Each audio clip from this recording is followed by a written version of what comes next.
Hello everybody, welcome back to my channel. My name is Heather and I'm here with another episode of Around the World in Books, this time for Central America. In my effort to try and get to all of the regions that I haven't read a single book from in this year, Central America is the next one on my list. I picked 3 books. This one's kind of one of the smaller regions, so I just have 3 books, but if you're new to the series, I'm trying to read a book by an author from every country in the world, and I have divided this up into regions, and then I've been doing videos by region, not doing the entire region at a time, but just a few books at a time, whatever seems reasonable to read. So that's what we're doing. We're starting with some of the Central American authors. So I'm going to start off by explaining what books I picked, and then we'll read them and I'll give you my reviews. Starting off with Belize, I have picked for this country Becca Lamb by Z. Edgell. I'm not 100% sure how to say this and I haven't been able to find anything super helpful. I'm guessing it's either Edgell or Edgell. This book, probably easiest just described if I just read the back. Set in Belize, Becca Lamb is the record of a few months in the life of Becca and her family. The story of Becca's victory over her habit of lying, which she conquers after deceiving her father about a disgrace at school, is told in flashback. Her reminiscences begin when she wins an essay prize at her convent school, and they stand in lieu of a wake for her friend Toysey. The politics of the small colony, the influence of the matriarchal society, and the dominating presence of the Catholic Church are woven into the fabric of the story to provide a compelling portrait of ordinary life in Belize. So, kind of your typical lit fic of, I don't really know how to explain what this book is about, but it's pretty short. I think it's considered somewhat of a classic, so I'm very interested to see what this one is and kind of what all the hype's about, because I've seen this one a lot of places. So when I was researching, this was like by far the #1 book that came up, so we're gonna give it a try. Then the next country that we're going to include in this video is Costa Rica. And for this one I have chosen Unica Looking at the Sea by Fernando Contreras Castro, translated by Elaine S. Brooks. This one is set inside the landfill at Rio Azul. Unica and her friends, her family, society's cast-offs struggle to survive on what those in the city throw away. A novel that questions and provokes in order to compel us to see beyond the limits of disgust and shame who we truly are in our garbage, in our disdain. A novel about the human condition, always oscillating between the abject and the sublime. A novel that moves us, that challenges us, and maybe, like Unica, brings us face to face with the sea, the last reflection of a possible hope. So, yeah, I don't know. Books like this I have such a hard time grasping what they're about before I read them. But it sounds like you are following some people who live in a landfill in Costa Rica and kind of their whole livelihood and existence. This one's also another pretty short one, so really this video should be pretty quick to get through. But this last one is the one that I am most excited for. This is my book for El Salvador, and this is The Beast by Oscar Martinez, translated by Daniela Maria Ugas and John Washington. And this one, I guess the subtitle sums it up pretty well: Riding the Rails and Dodging Narcos on the Migrant Trail. So this one is written by, I believe the author is a investigative journalist, and he actually went and rode the rails and joined the migrant trail in order to understand it better and write, I think, articles about it, but also this book. And so this is his experience. It's a nonfiction book about his experience of going and joining the migrant trail and all of the dangers that come along with that. So I'm very interested to read this one. I'm very excited. I think it's something that's not talked a lot about, honestly, at least in the US. And so I think that this will be a really interesting perspective on it. So those are my 3 books that I'm going to be reading for this video. I'm going to go and do some reading, and then I will check back in with you when I have some thoughts on these books.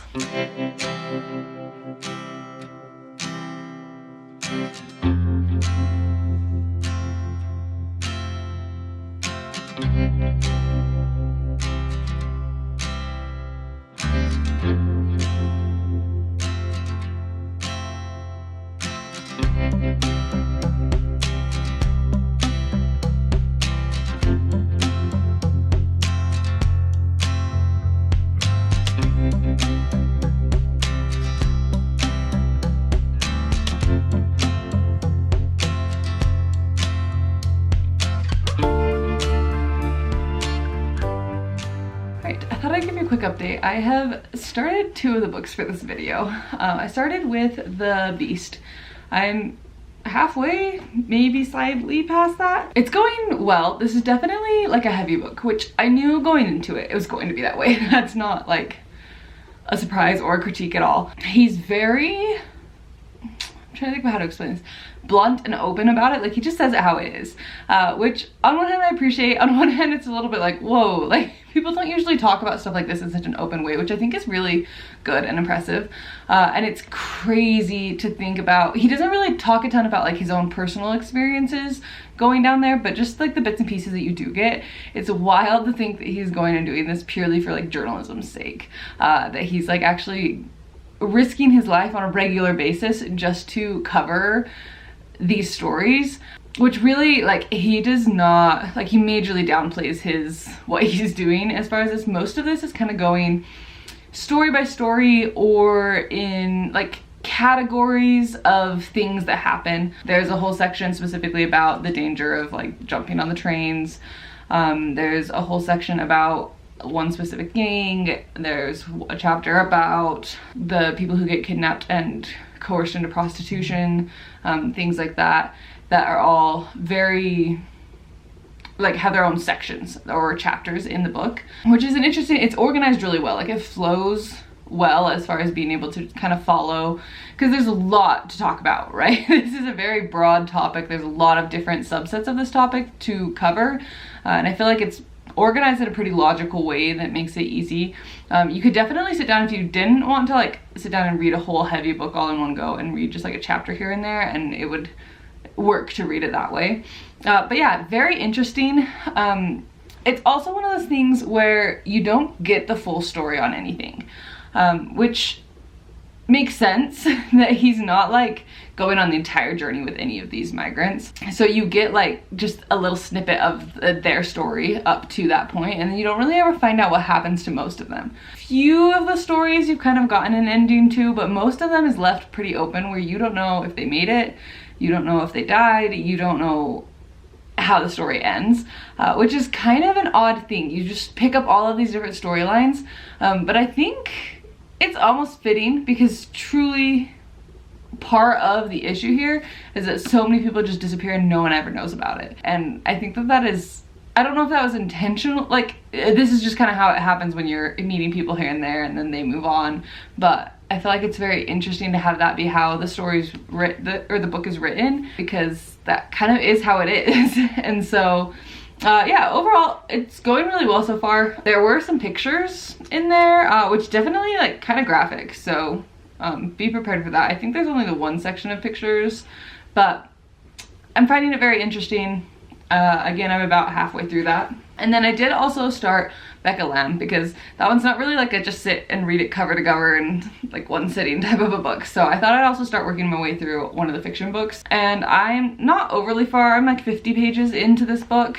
From what I've gotten so far, you're following Becca Lamb, who one of her best friends has died. And you kind of get that in the beginning of the book, that you find out like it's pretty recent thing. And then we get flashback to, from what I can tell, about a year before it happened. And I think what's going to happen is that we're going to work up from about a year ago to the circumstances of her friend dying, which also seems pretty heavy, but because we're still in the flashback part, like it's not really, like it clearly wasn't like a prolonged illness or anything like that. And so you're kind of mostly just following these two girls who are neighbors and live in Belize, and just kind of their life as they go around. Right now they're on vacation together.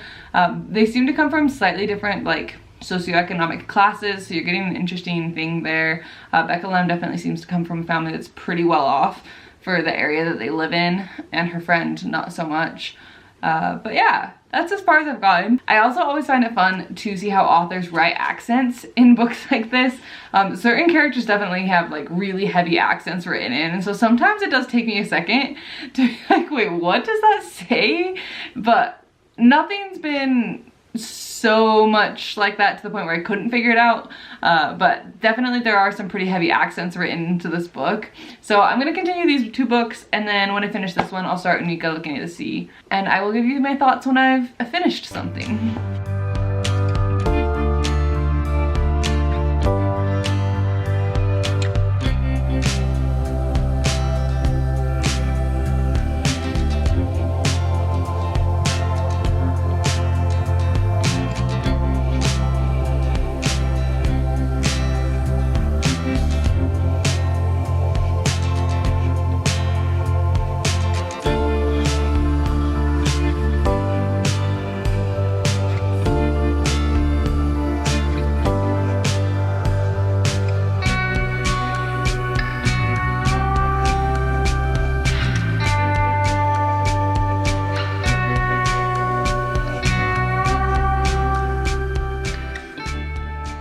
went to edit this video and realized I never give you my final thoughts on Becca Lamb. So I'm gonna do that now and then we'll get to the outro that I did film. But this ended up being a very short and sweet book. I feel like in the intro, I kind of gave you a good premise of what it was about. And you really are just following Becca as in that like year up to where the book starts, where her friend has just died. There's a lot of commentary going on in here, both political, about like societal expectations and rules and things like that. A lot of stuff about how young women were treated at the time. But ultimately, it's really a coming of age book about Becca as she becomes more and more aware of things that are going on in like the adult world as she gets older, and her friend, who is a few years older than her, really starts to kind of step into adulthood, and some of the heavy things that come along with that end up leading towards her death. So yeah, it was a really good book. I think it's written in a way that's very easy to read. It's not like there's a lot of commentary in it, but it's not so heavy feeling. It still feels like a pretty light, hopeful coming of age type of a book. So overall, it was really well written. It was interesting, quick read. I don't know that I had enough background on Belize's history to really follow all of the political commentary, but I still thought it was a really good book. So that's my thoughts on Becca Lamb. Now we'll jump to the outro that I filmed earlier and give you my thoughts on the rest of the books. I have finished Unica Looking at the Sea. This one was good. Trying to put my thoughts. It was one of those things that I just feel like I haven't had that many thoughts on any of these books really. They're all fine, but I don't have anything specific to say. Really is when you're following specifically Unica as she is transitioning to living in a dump. So at the very beginning of the book, you follow her as she initially lives there, and there's kind of a time jump, and then you follow as this old man also ends up in the dump and ends up kind of living with her, and some of the political things that go on. At one point in the book, the neighboring village, which I think you find out, is this on the back? I don't remember, but they're trying to get the dump moved because they don't like having the dump in their backyard. And so you're following that whole plot line as well on kind of how that affects the people at the dump and the political situation around it and stuff like that. So it was an interesting one. I think it's a fascinating way to learn about something that's real, but in more of like a novel format. So yeah, really no complaints, nothing overly special in this book. It's got a little bit of a sad ending. It's not like I don't know, it kept reminding me of, I read a while ago, what's it called? The Rent Collector. Kind of similar stories. That one's set in a dump in Cambodia, and this one's obviously Costa Rica. But there's kind of similar things, but that one is a little more hopeful, I feel like, than this one. This one's not quite as hopeful. This is just kind of like, here's how the situation is, and people just make the best of it. And that's kind of the point of the book, is how people manage to survive in these situations and come to accept that as just normal. Whereas The Rent Keeper is about somebody who is recognized that that's not the best life that they could have and is trying to go beyond that, specifically for her child. So it was an interesting book. If it's something that sounds interesting to you, I think the writing was fine, but I don't have anything like crazy to say about it. And then I am still working on The Beast, and I think I am gonna go ahead and end the video here. I just don't, like, I want to be able to take my time with this one. It's not a book that I want to sit and binge read, and so I think I'm going to just, even though I'm not quite done, still end the video because I want to get it up, but I also want to take my time with the book, and I don't really think my thoughts are going to change that much. It's not a book where it's like, oh, depending on how the plot ends, where it's a nonfiction, I feel like my thoughts aren't going to change that much. I have under 100 pages, so I'm getting close. I think I've got like 70 pages, so I am very close to finishing, but I really want to just be able to take my time and not feel like I have to rush through it and like skim read in order to get to the end. But this one has been very fascinating. As of right now, I'm guessing I'm going to rate it somewhere around like 4 stars. I think it is crazy just the stuff that the photographers and the interviewers are doing in order to get the story. The part that I've been on there up on like the border walls, kind of in those different towns, watching like the funneling as things get really locked down on the border, how people are getting pushed into the same area as the drug world, and the issues that that causes. And it's been talking a lot lately about like the business of migration and drugs, and how people have almost like standardized a system within a lot of the towns of like, you pay this person and then they pay the drug lords and then they get you however far, and how expensive it has become in order to be able to make it safely. And that's kind of the only way to make it, is you have to be able to have the funding in order to get through these. And then it's talked a lot about like the kidnappings that happen for people who can't pay, and the like supply and demand of migrants. So that part's been very interesting. The section that I'm on right now is actually talking about how priests have been kind of protected and nobody's really killing the priests, and so they have a little bit more wiggle room to talk about things. And so it's covering some of his conversations with priests. But yeah, overall, very fascinating book. If this is something that interests you at all, I think it is a really well covered. I feel like he has gotten a lot of the nuances and a lot of the subtopics within a larger conversation really covered. There's quite a breadth to this. You're not like super diving deep into like following one person's story as they go through it. It is like an overarching view of migration and the migrant trial and what that has evolved to be. It's also interesting because this book is getting not old, but it was published in, let's see, like 2013, 2010, somewhere around there, early 2010s for sure.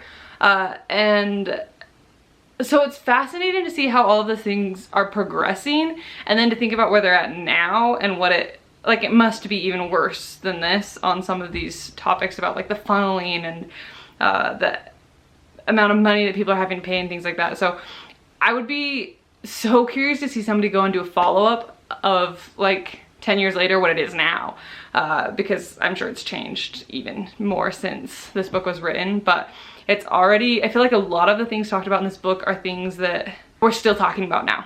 And so it stayed very relevant for being a book that was written so long ago, but it also, like, I'd be very curious to see an updated version of it. So that was The Beast. I'm going to finish it for sure. I just like to be able to take my time and read a little bit at a time. It's also quite a heavy book, so it's definitely not something you want to sit and like binge read through. So those are my Central American authors. Honestly, this might be one of my more successful around the world in books. All of these were good books. Like, I don't have super big complaints about any of them. I think they were all worth the read. So if you're looking for some interesting books about some topics that aren't necessarily covered often, here's some good options. I do have several other Central American countries that I need to hit still, so if you have recommendations for them, please leave some comments down below. I got randomly, I feel like I went for quite a while with nobody commenting any recommendations, and then all of a sudden my Caribbean video started getting a ton of comments on it. So thank you to everyone who's already left me some recommendations. I will definitely be looking at those as I plan some of my future videos. And then I feel like people have been going back in the playlist and adding things to it, but really for some reason that Caribbean one just got so much more momentum. So thank you to everyone who's left recommendations already. I'm definitely reading through them and taking those under advisement as I pick books for the future videos, so please continue to leave your comments.